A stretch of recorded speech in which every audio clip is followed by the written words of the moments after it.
We're here to celebrate his great leadership this evening. So we're going to bring back to the stage NBP's Trustee Shelly O'Neill and Brian McDonald to present Mayor Walsh with the National Braille Press's President's Award.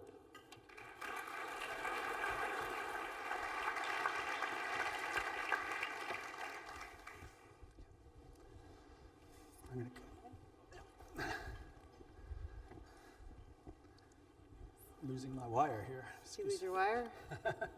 So we have our, okay. Thank you, David. Let me get this right. Good evening, ladies and gentlemen. It is an honor to be here this evening and introduce the recipient of the President's Award. The President's Award is an award that is given to an individual who has made a significant contribution in enhancing the lives of the blind and visually impaired. Imagine, just for a moment, that you are visually impaired, that you cannot see. As we sit in this ballroom tonight, we can feel the soft carpet under our feet, just as we can feel the bricks and the cobblestones when we walk the sidewalks of Beacon Hill, the South End, and the North End. And for those of us who live and work around Beacon Hill, we know that walking the hill is difficult at best when you traverse the sidewalks with the bricks that have shifted and moved over the years. It was not without controversy when Mayor Walsh altered the landscape on Beacon Hill, when he installed pedestrian ramps and tactile warning strips to make it easier for the handicapped and the visually impaired to walk the Beacon Hill.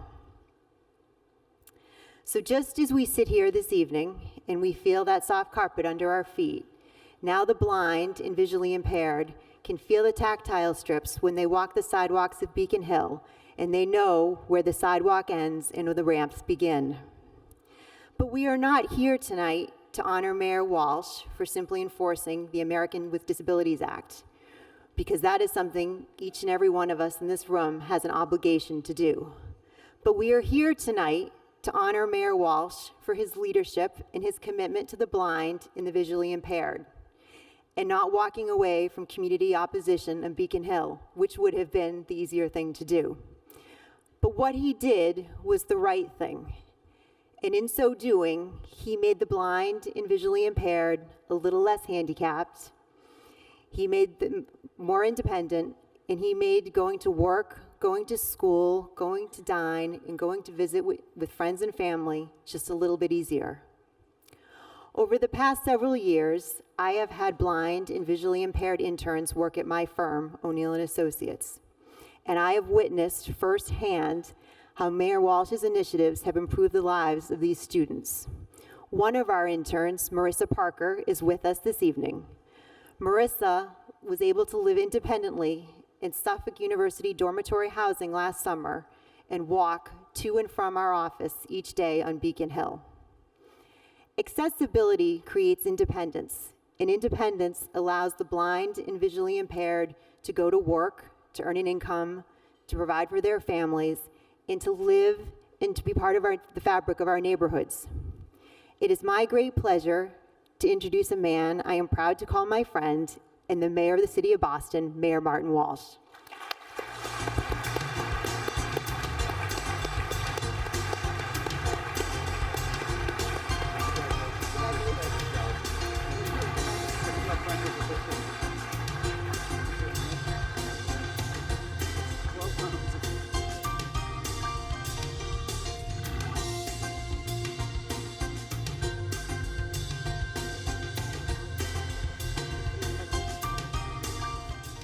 Thank you very much. I want to thank you, Shelly and Brian, and all the staff and trustees and members of the corporation.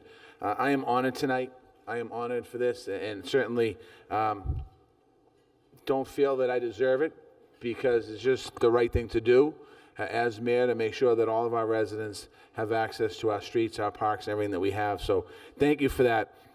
I am a little upset, though, with Shelly and Brian, because they asked me to come here, and I said I'm going to come, and they said, you know, we're going to have one speaker before you, and then you're going to get up, and Connor was the speaker before me. Like, that's just not right. Connor, you did an incredible job.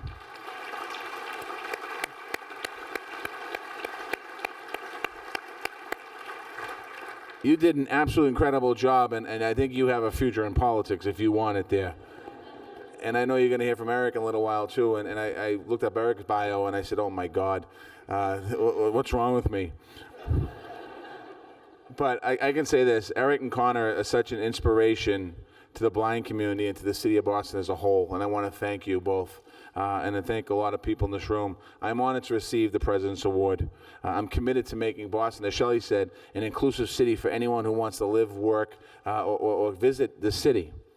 Boston right now, before I go on, I think Krista McGosh, my Disabilities Commissioner, is here. If she's here, I want to thank her. If she's not here, she'll be here later. I want to thank Kristen as well for her great work in the city of Boston on everything.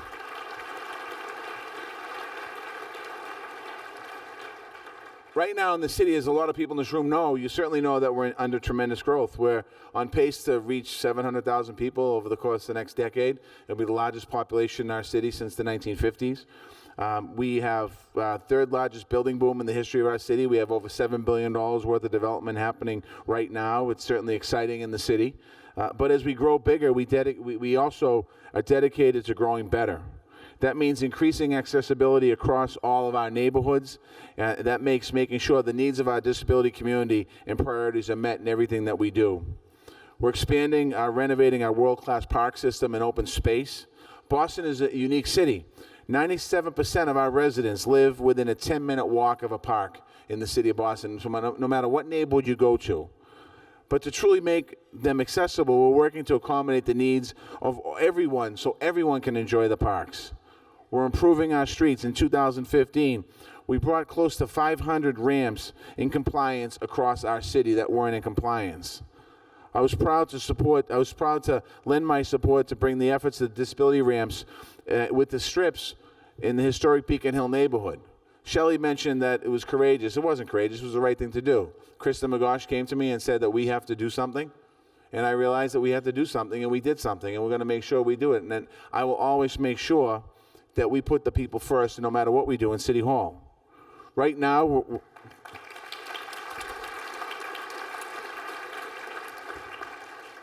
we're taking steps to address the court's concerns and making sure this project moves forward. As a city, one of the most pressing issues facing our people are the availability of housing. We're committed to making sure and addressing the housing needs for everyone, particularly people with disabilities, so they can have the support they need to thrive in our neighborhoods. All of these elements of housing, open space, transportation came together, and we're working on a program called Imagine Boston 2030. It's the first citywide master plan that we've done in the city for over 50 years. This plan that we are creating, we're listening and working with the residents of our city, and I encourage all of you to make sure that your voices are heard. This isn't a plan for one part of the city. This isn't a plan for one area of the city. This is a plan for every aspect of our city living, and what do we want our city to be in the year 2030, 2040, 2050, and beyond. I want you to know that the needs of the blind community and the entire disability community will be a top priority in our citywide plan. So everything we do, we're going to make sure that it's inclusive to every single resident and every single visitor to our city.